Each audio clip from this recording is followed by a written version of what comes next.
Welcome. My name is Karen and I ran the London Marathon in 2023. This was after a hip surgeon had told me I would never run again. Here are a few exercises that I included in my training as a staple to keep my hips nice and safe, and most importantly, to remain pain-free throughout my training. Exercise number 1 is the well-trusted and well-known bridge movement. Now, the bridge can be done in many different ways. The most important thing that I found with my bridge is that I am focusing on the connection of the bottom of the feet down to the mat. So, when you sit up with the bridge and you lift your hips, make sure that you're not using your back and your ribcage to create the movement. Instead, take a moment. Feel the soles of your feet pushing down into the mat. The moment you apply pressure through the soles of your feet, you will automatically feel a lighting up in the backs of the thighs. This is super important. We run from the backs of our legs, not from the front. From here, keep pushing the feet down and allow the hips to float up. At the top of my bridge, I should be completely relaxed through my chest. Now, I don't want to dropping down into my spine, and I'm pushing the feet into the floor as much as possible. After about 3 to 4 seconds in this position, I should be feeling the backs of my legs really lighten up before I relax it completely and control it down. Slow, controlled, and focused bridges are really going to help in your running journey. The next movement that I included in my training was my side lying Pilates series of strengtheners. So, coming into a side lying position, putting your head onto your arms and bringing your knees into a 90-degree angle.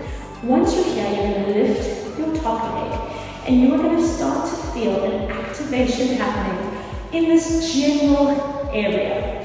What's important here is that you keep the pelvis as still as possible.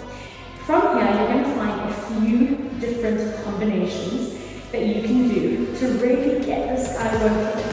They can include dropping and lifting, isolating the thigh to extend and bend, or even taking it into an extension movement and then coming back in. Try a few reps of each, okay? Feel how much work goes into controlling the alignment of this leg and stabilizing the pelvis.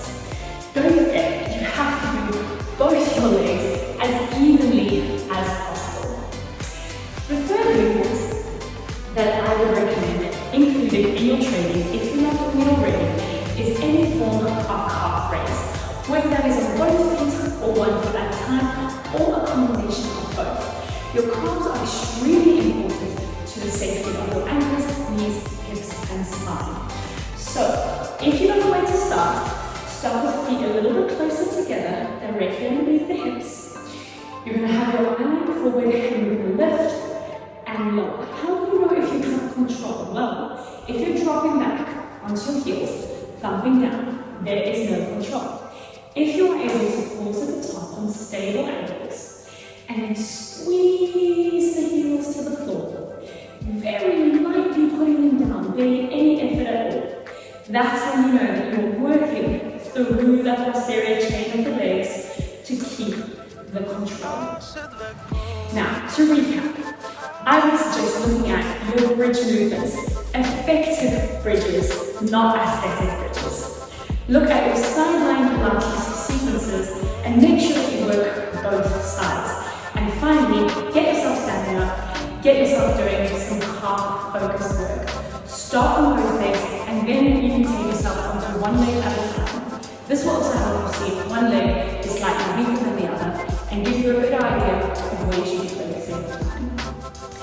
If you found this helpful, please like and subscribe to this video. And for more lower body specific work, visit kesawellness.com. Try a free 7-day trial and change your